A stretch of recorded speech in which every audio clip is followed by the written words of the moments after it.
1, 2, 3. I think it's okay. Yeah, I think that's good. Yeah, thanks.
Good morning. Thank you for braving the river in the sky that is descending upon us to get here today. I am the Reverend Ron Phares. This is North Shore Unitarian Congregation, and today is our soil communion. But before we get into that, yesterday was historic. It marked the first time in my life where I can say that Arizona State University has beaten the U of A 5 years in a row. 5, 1, 2, 3, 4, 5 for all you folks back home, 5. So it was a good night in our house. Also, yesterday was additionally historic, almost on the same level. No, very much more, though, important. The CUC met in the special meeting and voted on the 8th principle, and it passed with 95% of delegates attending, voting for the 8th principle. So go ahead.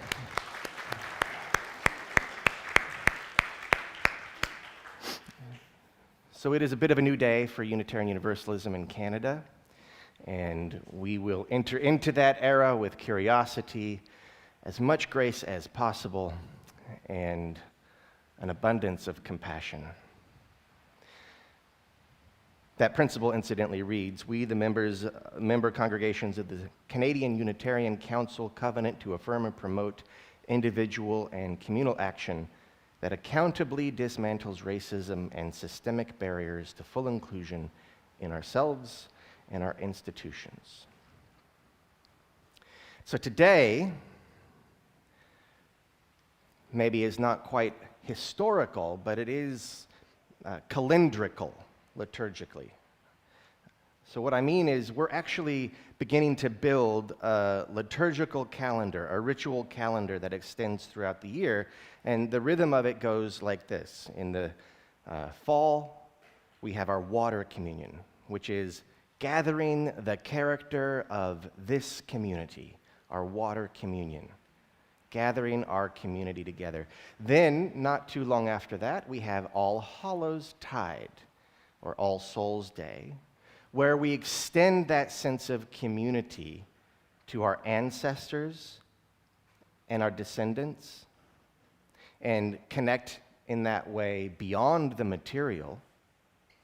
Realize that what is beyond the material is stored and translated and expressed through the material, that is us, both as individuals and as a gathered community. So we gather our community, then we extend our community beyond our material frame of reference, and then we do what we're going to do later this morning, which is soil communion.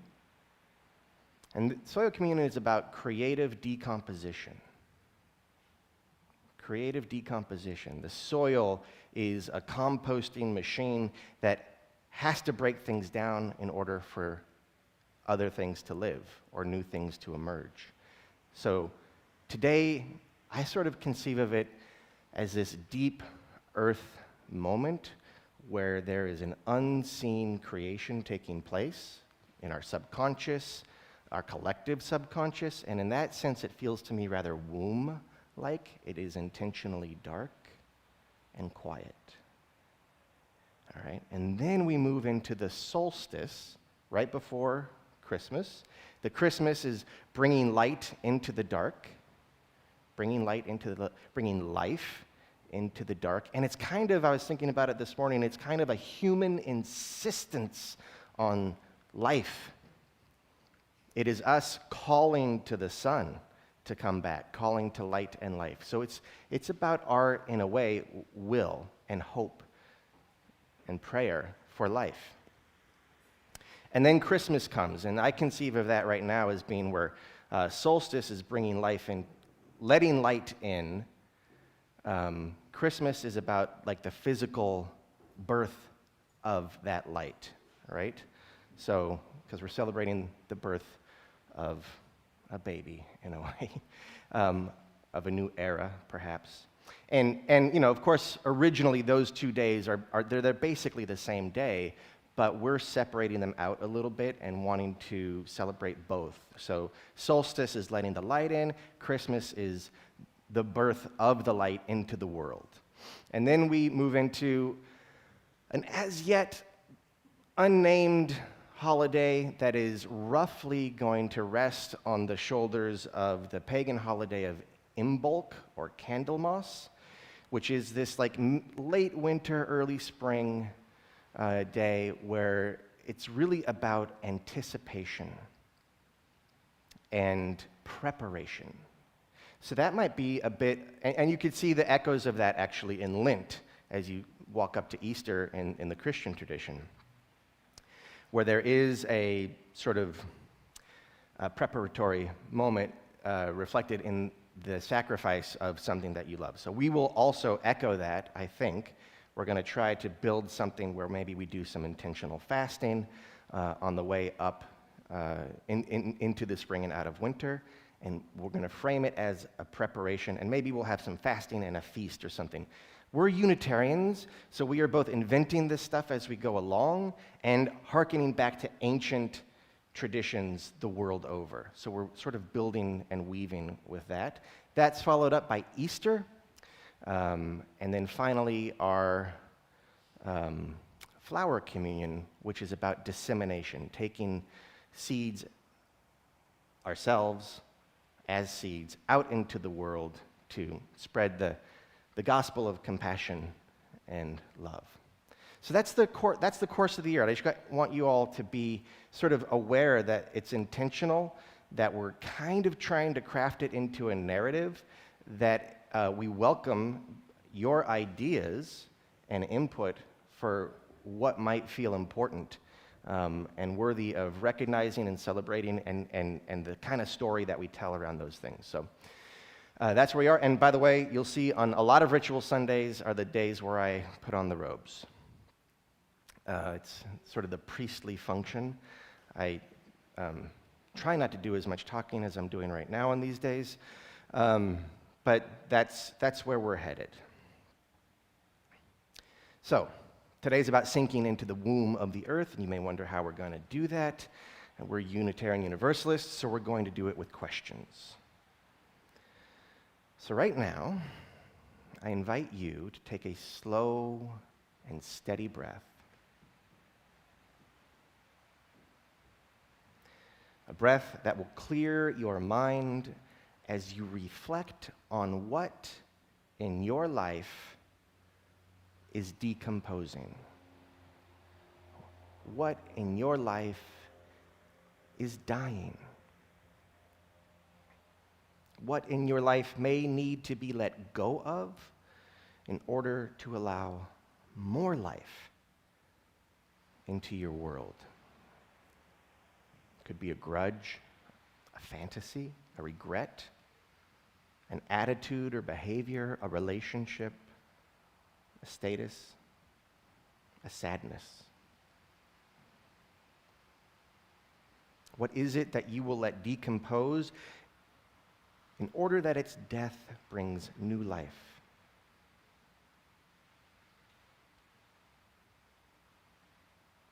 Put a name to it.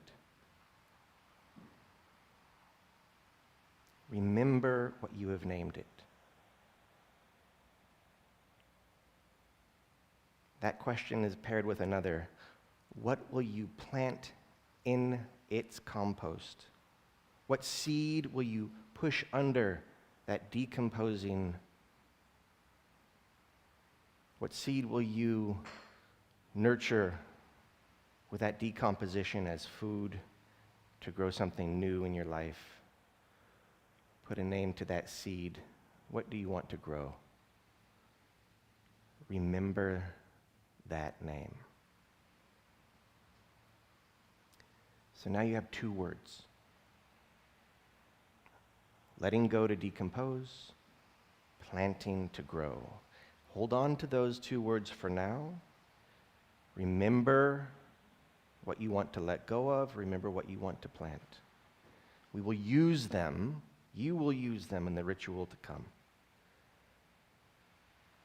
For now, I'd like to invite you and our Director of Engagement to create some sacred space.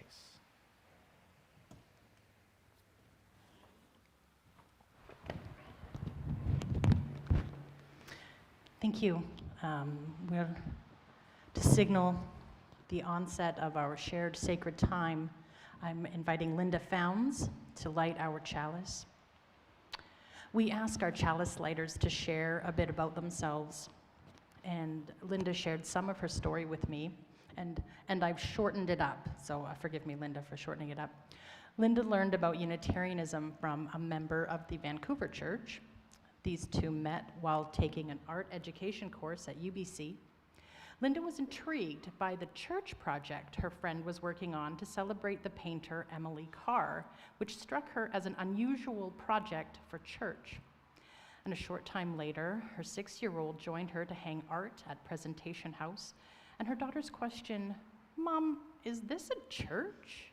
sent her church shopping, and she found this congregation in its first Easter in this building, and 40 years later, this remains her spiritual home. And we kindle this flame as a symbol of our gathering. May the light of understanding illuminate our darkness. May the warmth of sharing bring us peace. Thank you, Linda. And welcome to the North Shore Unitarian Church, where our mission is to empower people to live with greater depth, meaning, and purpose. And that is feedback. In this community, we celebrate people from all walks of life. No matter how you experience the sacred,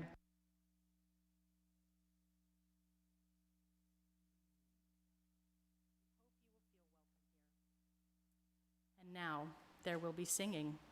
And I invite Sue Forbes to come up and tell us a bit about the song that our choir will be sharing with us.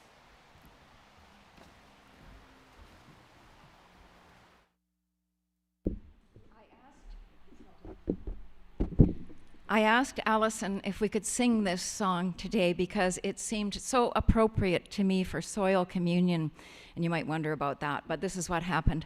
I was walking in Mahon Park after the devastating rains by myself, and when I walk by myself, I like to play music on shuffle because then I'm kind of surprised by what comes up.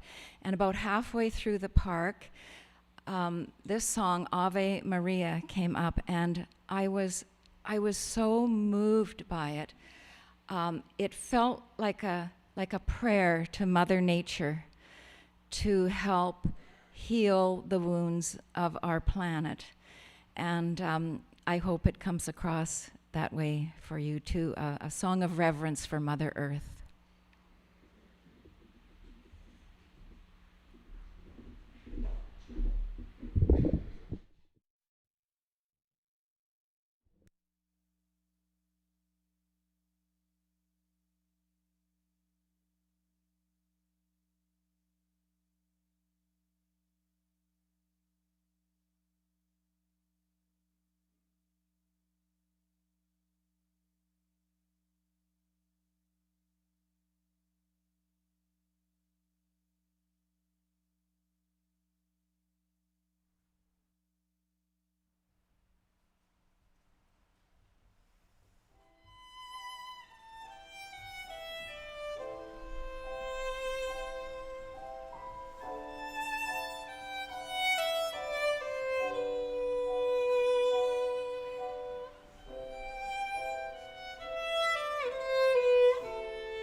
So that last song comes from Thich Nhat Hanh's Plum Village Monastery.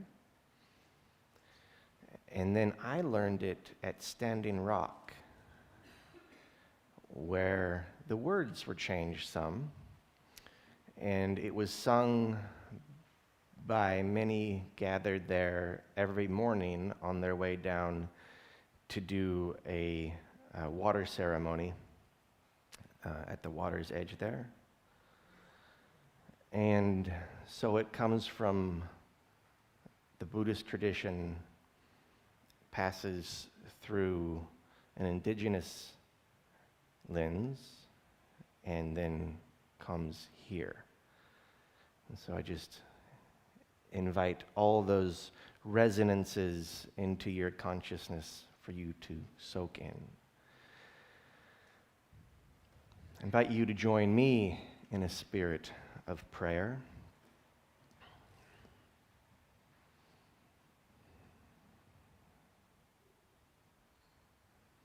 As we offer our gratitude to the sun for all its warmth, for the energy that penetrates even deep into the earth and warms our planet. And we give thanks to the earth that generates our bodies, generates gravity, holds us and allows us to hold others. And we give thanks for water, for life. We give thanks to the air for connecting us.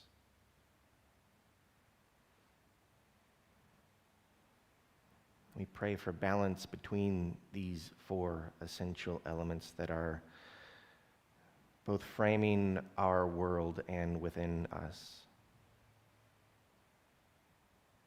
both literal and metaphorical.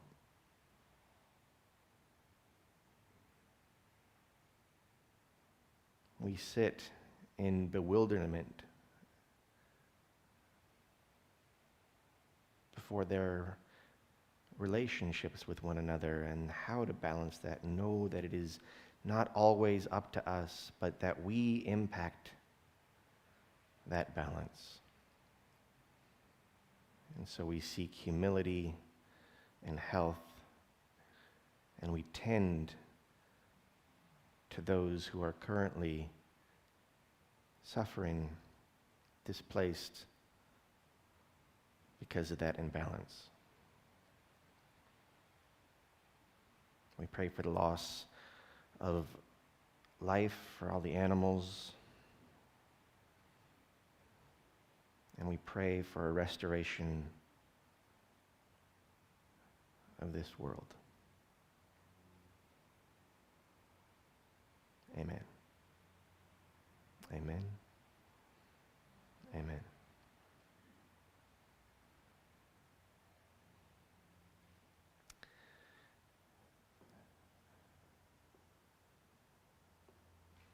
So this week, we're thinking about soil communion. We're thinking about creative decomposition. And I've asked our service associate today, our director of engagement, Lara McNaughton, to share some thoughts on that creative decomposition.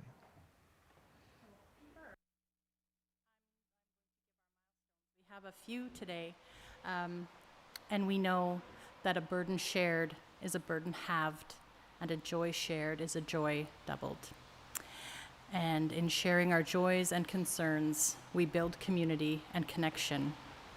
So Yasha, who had a heart surgery earlier in the year, reports that she is recovering well, and she really appreciates all the cards and flowers, food, and well wishes that folks in this community have sent to her.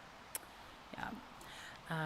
Yetta Graham graduated on Friday from her master's degree program in community regional planning at UBC. Congratulations, Yetta. And Graham Vaughn graduated in October with a master's degree from Royal Roads. And Joy wanted me to remind everyone that today marks both the first evening of Hanukkah and the first Sunday of Advent, which rarely happens. And so today is a day to mark the beginning of many seasons of lights. And for those with heavy hearts or with joys they're not ready to share, we add one last stone so that when they're ready, this is a safe place to share those milestones. And now, so Catherine played a lovely piece by Beethoven as our prelude. Ron, do you know what Ludwig von Beethoven is doing right now? I don't. Decomposing. We worked on that all week. It was like, Yeah. Actually, yeah, exactly. He's been dead for almost 200 years, so he's probably fully decomposed by now, actually. But I loved that directive, creative decomposition. I just thought these were two really juicy and evocative words to put together. Some of you may know that, and this is going to sound really weird, but I have a passion for death. I have trained as a death doula and a home funeral practitioner. I'm an advocate for green burials. I believe that contemplating and preparing for death makes us live our lives more fully when we are ready, when we think about it. And as a pagan, I'm called to see the beauty and necessity in the cycles of life and death. I don't believe that we are on a linear trajectory towards death, but part of interconnected and interdependent cycles of life, death, and regeneration. And I believe deeply in the power, the transformative power of the earth, the dark, and death, both metaphorical and literal. And I tried really hard, but I could not generate a cohesive thesis or a decent essay to deliver to you, and so instead I have written 2 poems. And the first poem is called Creative Decomposition. My body is the vessel that carries the rest of me, my consciousness, my spirit.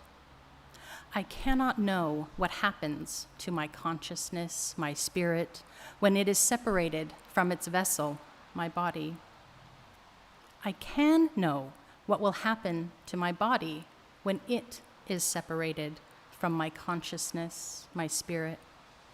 When my body comes to the end of its relationship with my consciousness, my spirit, by age, accident, or illness, it will be washed with loving hands, wrapped in plain cotton, and placed in the earth. Washed with loving hands, wrapped in plain cotton, and returned to its mother. When my body comes to the end of its relationship with my consciousness, my spirit, then begins its relationship with the soil, with microorganisms, mycelia, insects, and creatures that decompose it, transform it. I will continue to create, to give life through death, through decomposition. And my second poem is about the metaphorical dark, metaphorical soil, the generative dark. October to December, I am a seed in the dark, loamy soil of autumn and winter, feeding on water and minerals, resting, contemplating, choosing my next project, dreaming of my next transformation, remembering who I am, who I have been, where I am from. I am a seed, full of all that I already am, full of all that I could possibly be. Waiting, waiting, resting, readying. I am a seed. I transform in the dark, loamy soil.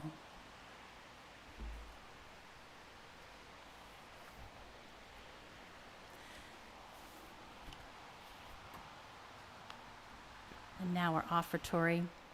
We drink from wells we did not dig. We are warmed by fires we did not build. Our plate collection for the fall will be shared with 3 organizations focused on food security: Seed Change, Food Stash, and Quest Food Exchange. Cash in the plate will be distributed to these organizations, and we are also collecting for flood relief to help fellow British Columbians who have been devastated by recent flooding. And you may put a check or an envelope with cash in the plate and include a memo indicating that flood relief is where you wish that money to go. You also have the option to text, including the word flood in your text, to 604-200-3443.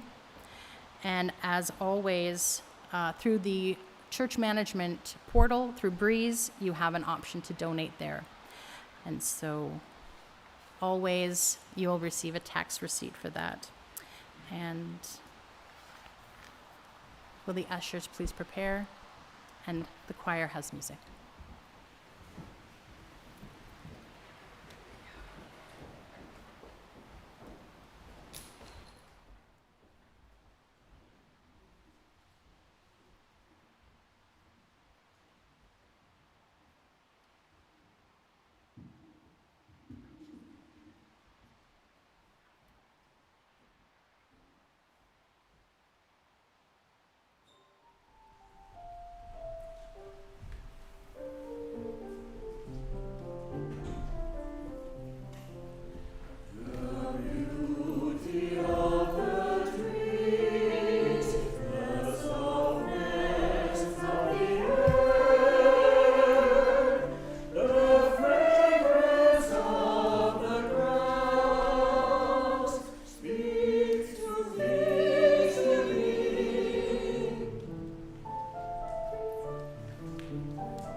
thank you.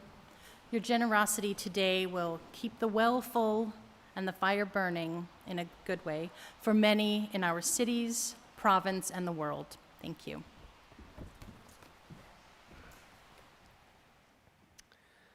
Okay, so y'all remember your two words, your decomposition word and your planting word? In a moment, I'll ask you by sections to come forward, and we'll approach from this side. So I'll ask actually this group first, just so you know, and you'll maybe go around back and come through here. And that's the flow. So I'll ask this group first, then this group, and then half of you, and the other half of you can just line up here. You'll come by here, and you'll dump your dirt in this vessel. Be mindful of the cords, and then return to your seat. And if you have to go back around, you can go back around. We'll have this door open.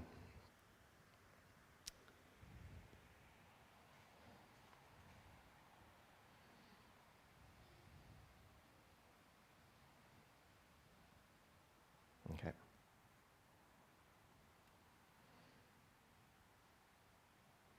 So we'll stand before the bowl. You'll remember the word, your decomposition word. You pour the earth into your hand. I think it's really important to pour it into your hand, not just into the bowl. Get your hands dirty. Get that soil on your skin. Remember the word. Hold that word in your mind or say it to yourself, but do not say it out loud. Drop it into the bowl. Then remember your seed word, and if you want, you could do it with the same hand. Take that seed from your heart and press it into the earth in the bowl. This is all done in silence. And it's a silence that I'm going to ask that you keep. Don't tell anyone what your words are. Not your partner, not your family, not your friends, not your minister. This is a word or words that will be made more powerful by keeping them secret, underground. Seeds work unseen. So what will you let compost? What will you trust? The planet that sustains us is the only known planet with a living, breathing skin. That skin is called dirt. And from far enough away, we are indistinguishable from that planetary skin, and from right up close, closer than your eyes can see without assistance, it's the same thing. You cannot distinguish us from Earth. The vision from wisdom is the same, regardless of scale.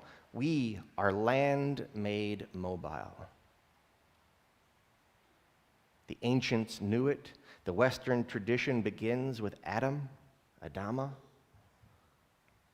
who is made of clay and breath and whose name translates to earth, man.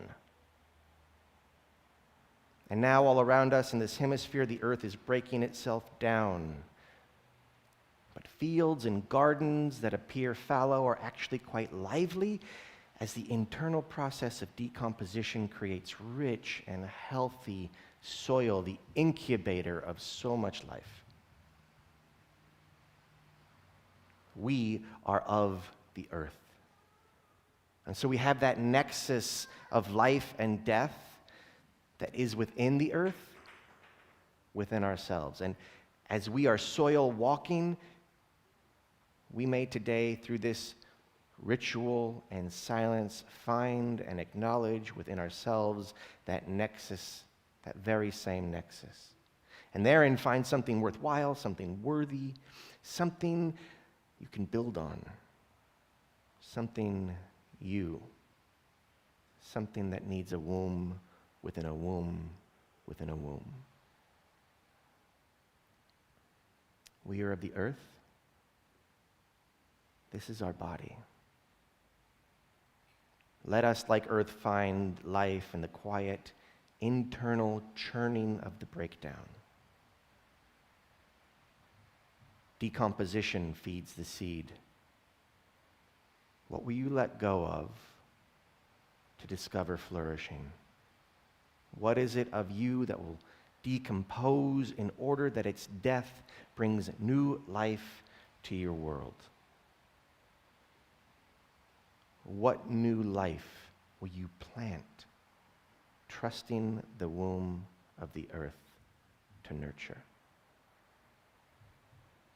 With that, I'd like to invite this section over here, the western section, to stand. And if you would, I'd walk across and then back. Yeah, head out this way and then come in through this side. And Dennis, could you open this door for me?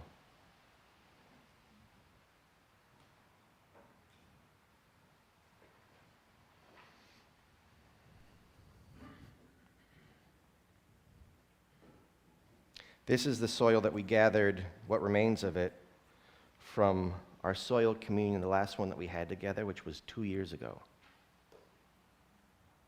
By the way, for those folks at home, when you come into this congregation again, bring some soil with you, grab a witness, and do this ritual one-on-one, and add your sense of decomposition and regeneration to the gathered soil.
There is so much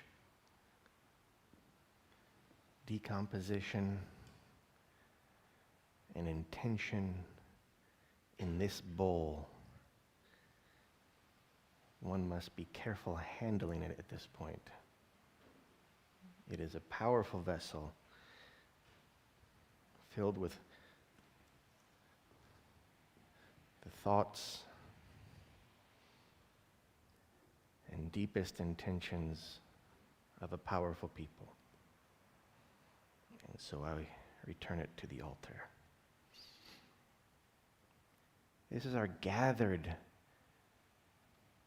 soil that will decompose the things that we need decomposed, and it is us working that through with one another. In the same way that our soil will nurture the seeds of one another. This is the body of each of us and the body of our congregation and the body of the world upon which we stride. We are blessed by it. Thank you.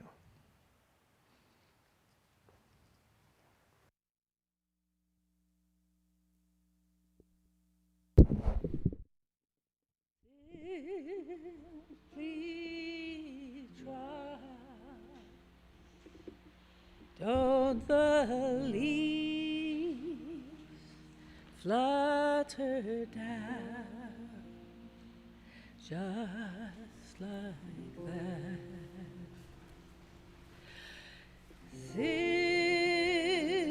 Simply try. Don't the leaves flutter down just like that?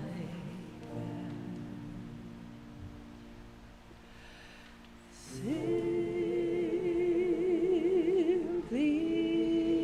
try. Don't the leaves flutter down just like that?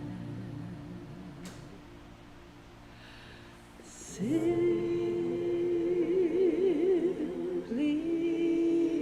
try. Let the leaves flutter down just like that.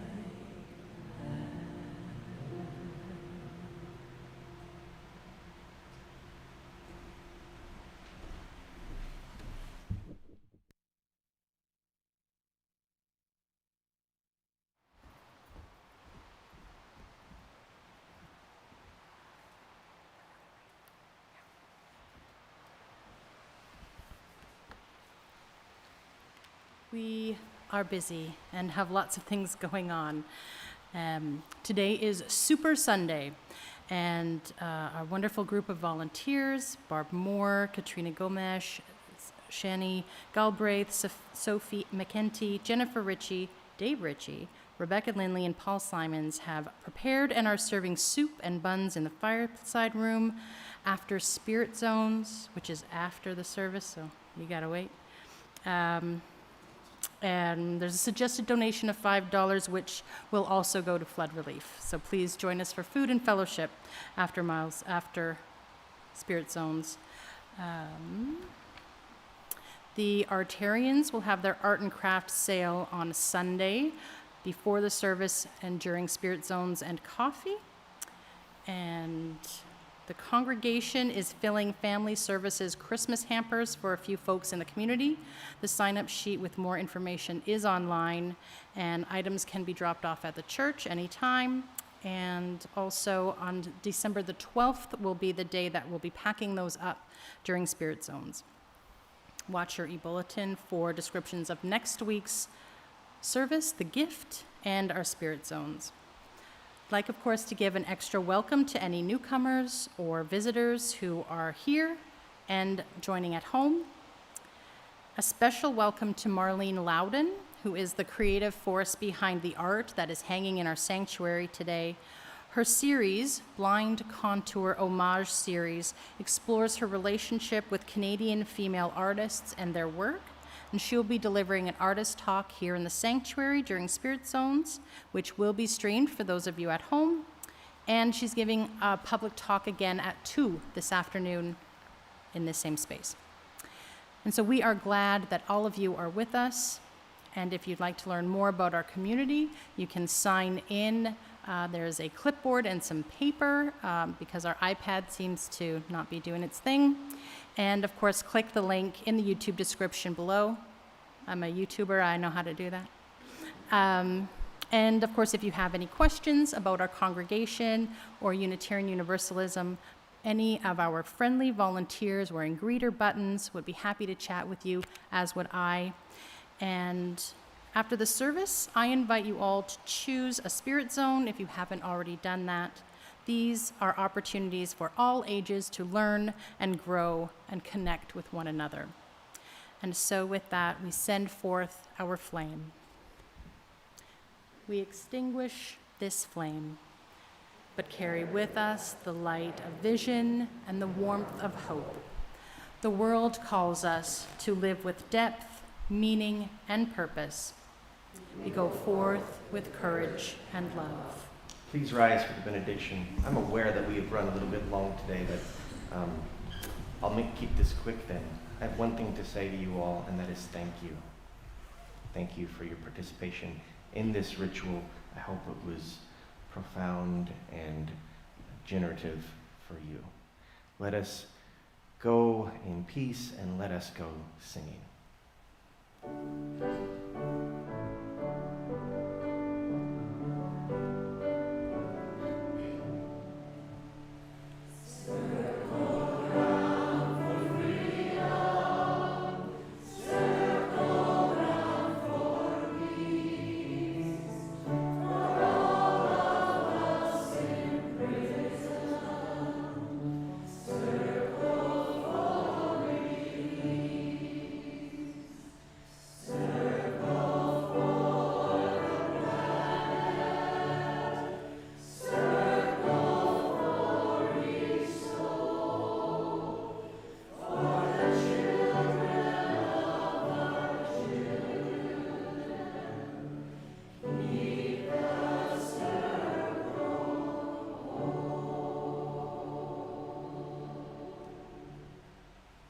Enjoy the spirit rooms. We'll see you at soup.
Check, check, check. Hello, hello, hello.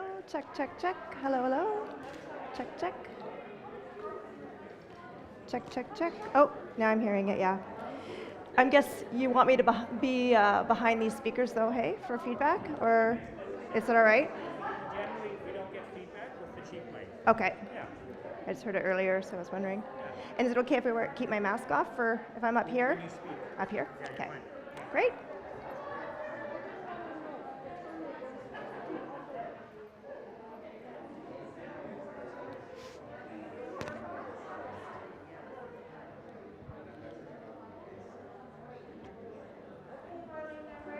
All right. I'm the speaker. Yeah. Pardon me? And the painter. And the painter. Yeah. Wonderful. Yeah.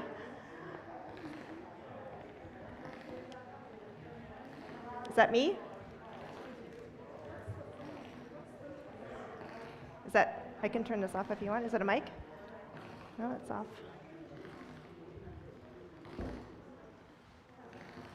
I just got a little technical difficulty. Oh, there we go. It's done. Wow, thanks everyone for sticking around because I guess I'm competing with soup.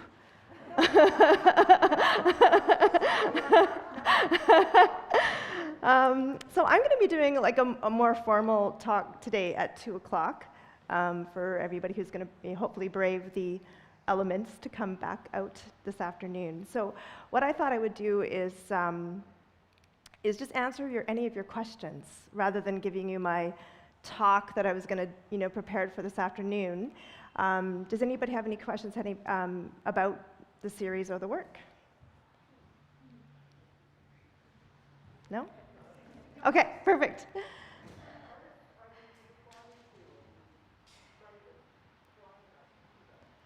I'm sorry, I couldn't hear you.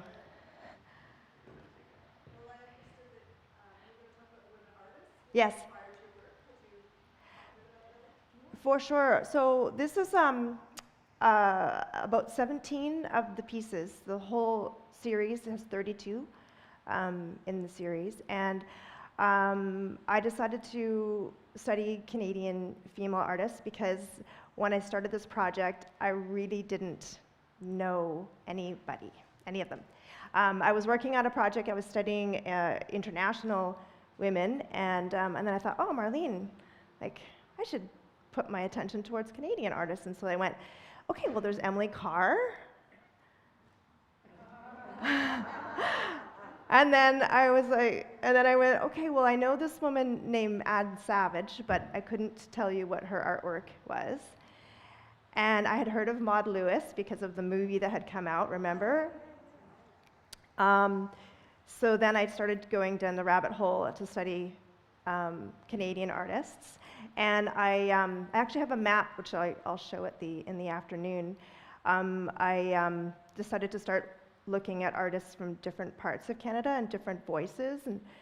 And so I just started to pick people from different provinces to work on. It was really difficult actually to find women in the prairies.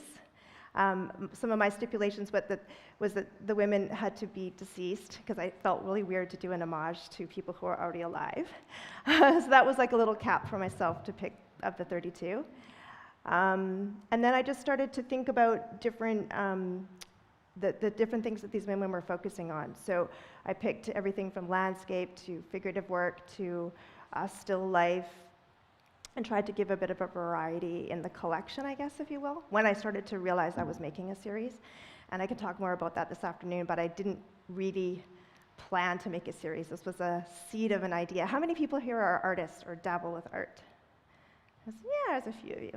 And actually, I think this is a bit of a life hack that I think all of us could sort of benefit from. I was in an art class, and the teacher challenged us to have something on the side that we worked on, something that we were curious about, maybe a different medium. And so I'm always nervous about my ability to draw. I'm an abstract painter. If you look at my portfolio, you'll see that my work is really large, big scale abstract work. Not like this at all. And so I thought, well, I'm going to draw. I'm going to have a little sketchbook and I'm going to practice drawing. But then my life was very busy and very full, and I knew that I was probably going to resist that, because I was already feeling nervous about my ability to draw. So I leaned into something called blind contour drawing, which is what I've used for the series, and I'll explain that in a second, because I knew it would kind of loosen me up, and I would probably enjoy the process, and I would stay committed to it. So it was just a little side project I had going in a sketchbook, and I was drawing, and I was learning about other female artists, international, like Frida Kahlo and Georgia O'Keeffe and all those people. And that's when I came across the idea, or the realization that I didn't even know the people's shoulders that I stand on as a Canadian artist. So then I started to study the women that make up our beautiful, eclectic, diverse voice as Canadians. And so I thought I just wanted to share that because having that something that you're curious about on the side, some little side project, you just never really know where it's going to take you. So if you have a day job and you're in it and it's something that maybe doesn't fulfill you, if there is something that you are a little bit curious about, if you have that time to spend, make it easy for yourself, but on the side, a little bit of time every day to focus on it, you just never know where it's going to go. Yes?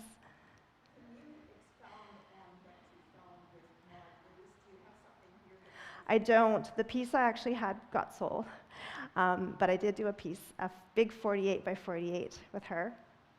And her story is very interesting because I don't know if you've seen the film, but she was born with some physical challenges and sort of an outcast in her family. And then when her parents passed away, her brother didn't leave her with any resources, and so she was forced to live with an aunt. But she was very determined and very, her body was small, but her spirit was large. And so with whatever resources that she had, she loved painting. Painting art was sort of like her. I think of myself, my own art practice is a very spiritual practice. It's a way for me to really know myself, and I think that's probably because her work was so beautiful and bright and colorful, and it was like, that's Maud's spirit, right, that we're seeing. And so I get emotional sometimes when I talk about these women, because I spend so much time working with the work, but so she found a way through created her own life path, and she eventually got married, but she lived in a little tiny home, which is now preserved. I think you can see it. Yeah. You've been there. Yeah. Yeah, that's amazing. Yeah. And so now we revere her, but she really didn't see. She had some recognition, of course, when she was alive, but she never really got to enjoy any of it. She was selling her work for like $20 or something like that, right? And now I think I saw an auction, it was like one little piece someone found in a garage sale was like $25,000 or something, But I think that our lesson that we can learn from someone like Maud Lewis is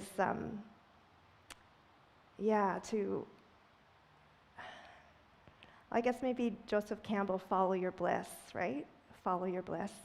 And if she could do it with all the things that were stacked against her, then so I feel like we can too, right? Yeah. Yeah. Yes? How do you decide what to paint? How did I decide? Yeah, well, I have a map, and in fact, do you want me to go grab it, and I'll just, okay. Thanks, Beverly.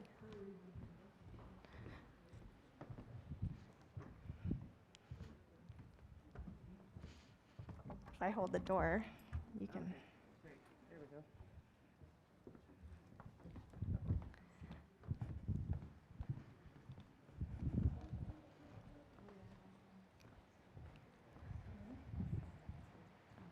Thank you.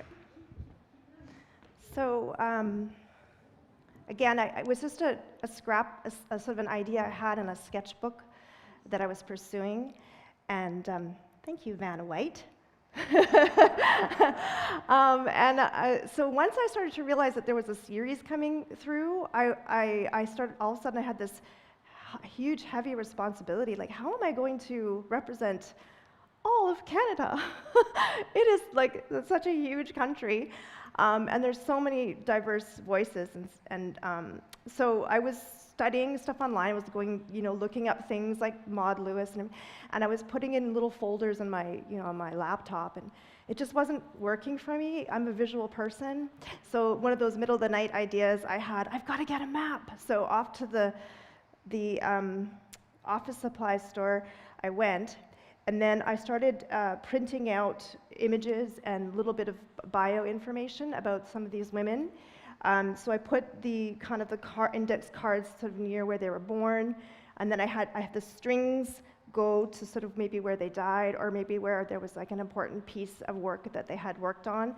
And this map just made me feel better, because it made me feel like, for one, I could see this network, this crossing over of, because we're all inspired by each other, right? Like, nothing's done sort of in a vacuum. And so then I saw this interwoven connection between all these voices, and then having them on the map also helped me kind of figure out, okay, I've got different people from the Maritimes, or I found someone in the prairies, or up north, and then also doing this too, it showed me, again, it just reinforced the idea of our collective voice. So that's kind of how I decided, right, to try to spread them out, spread it out, and do my best. And then also, I wanted to make sure I didn't have 32 landscape paintings.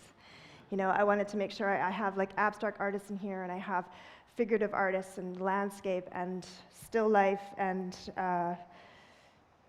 just every sort of as much as variety as I could possibly get as well. Yeah. I'm really curious about a lot of your Yeah. Thank you. Yes, The Three Ladies was done by a Prince Edward Island artist named Erica Rutherford. And I fell in love with this piece. It was done in the 70s, and I loved it because it's called We Can't All Be Perfect. And I thought it was just a perfect, pardon the pun, but just very fitting for the body of work. And then I started researching, and I found that Erica Rutherford was born in Scotland, Eric Rutherford.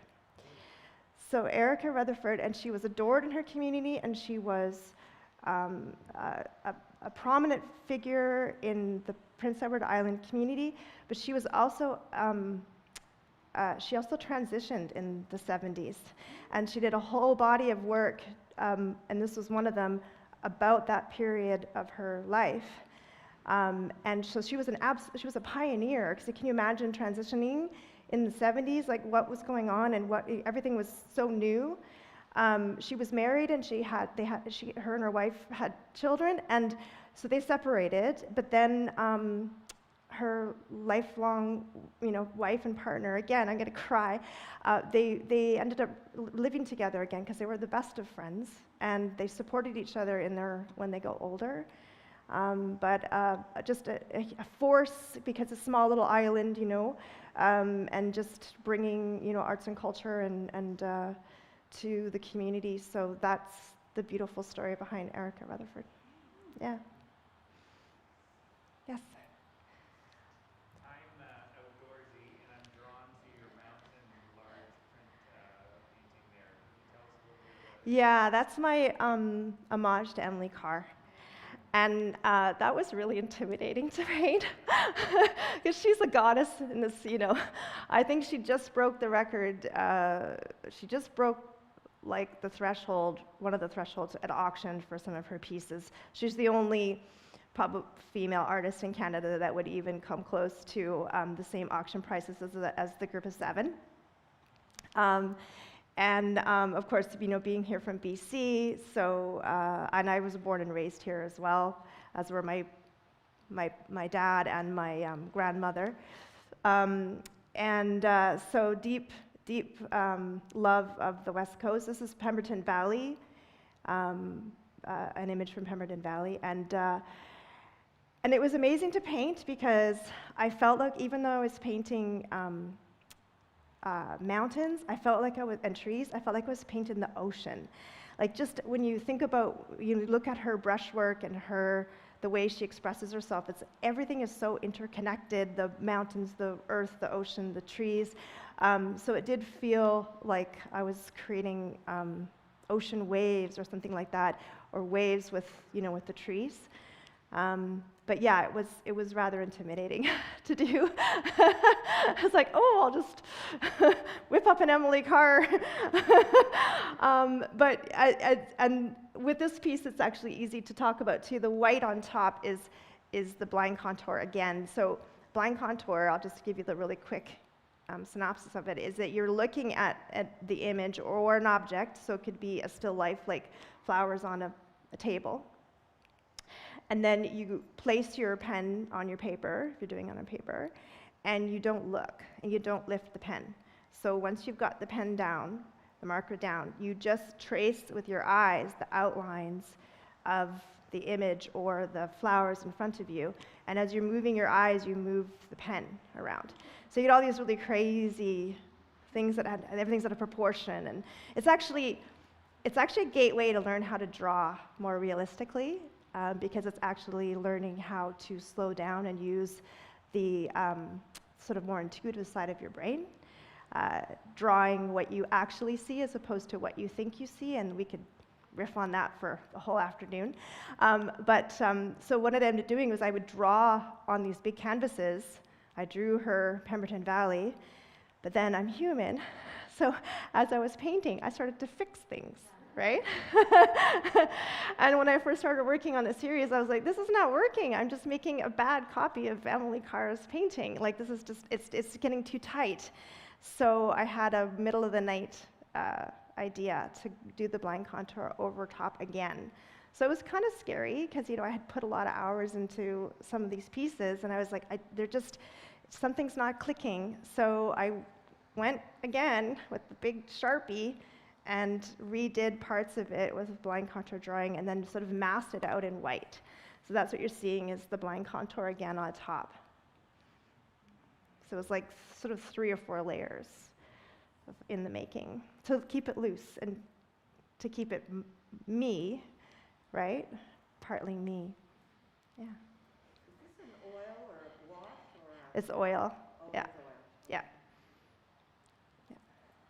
Yeah, I wondered, having looked at all the women painters, whether you found some things they had in common and that were different from sort of men painters in general.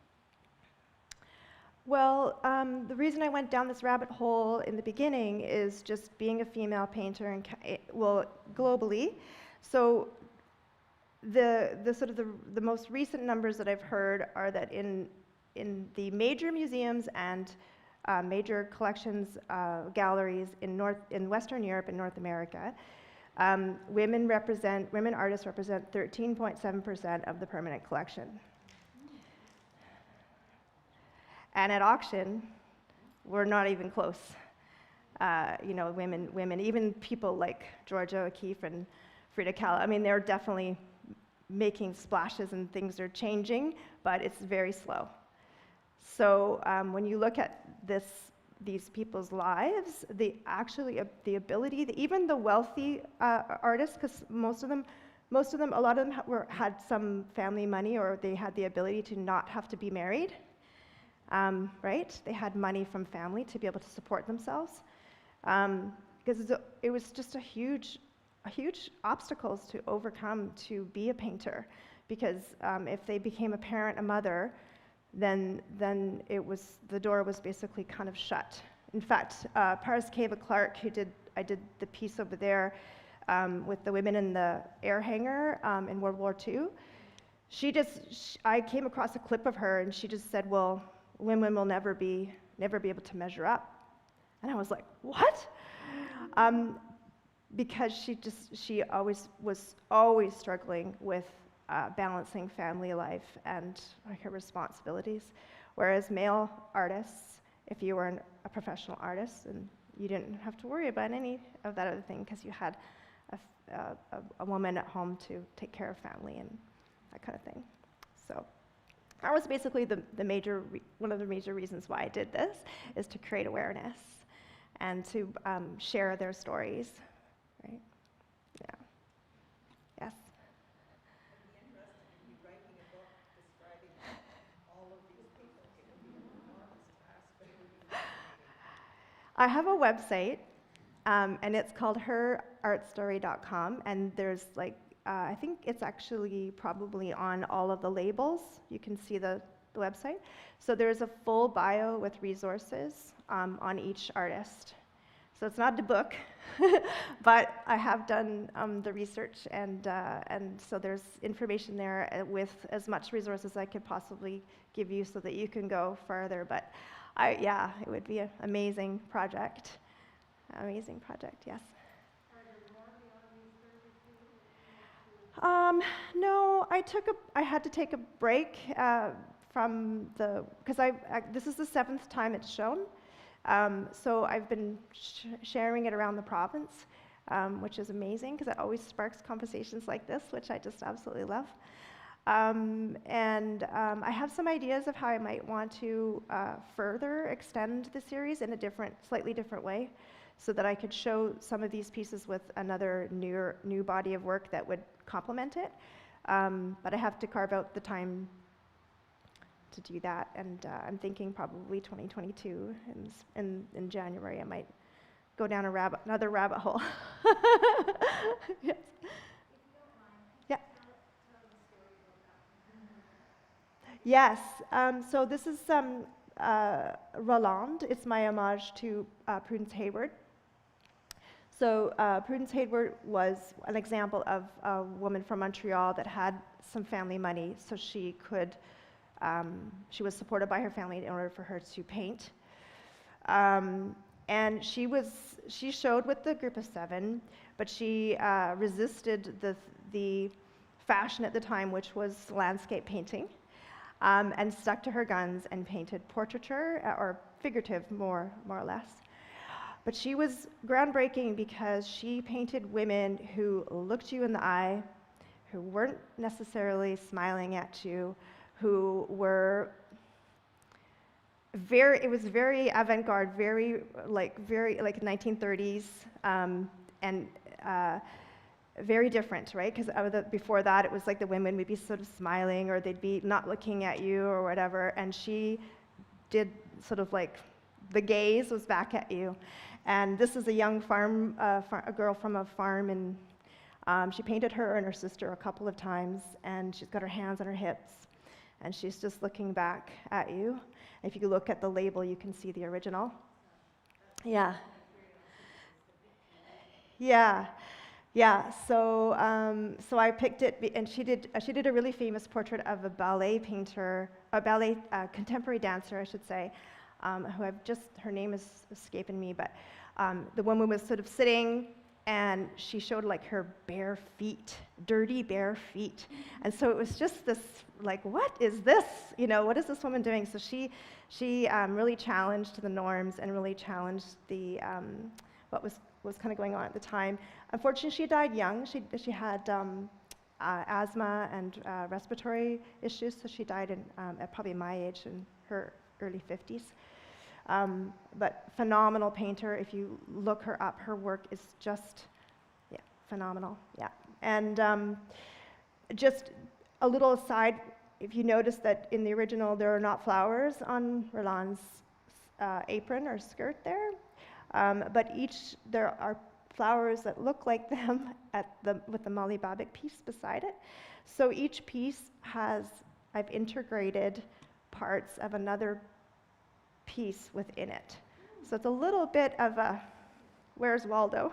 But that was, again, part of my integrating that we're all sort of interconnected and that we are all inspired by each other.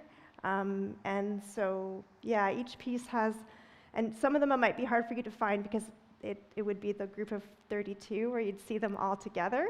But you'll see if you look around that there's some differences and changes from the original that are actually parts and pieces of the other ones. Yeah. There's a lot to say. Yes, sorry, yeah, we need to eat soup. Yeah. This has really kind of got you interested, and that you might be able to hang around till 2.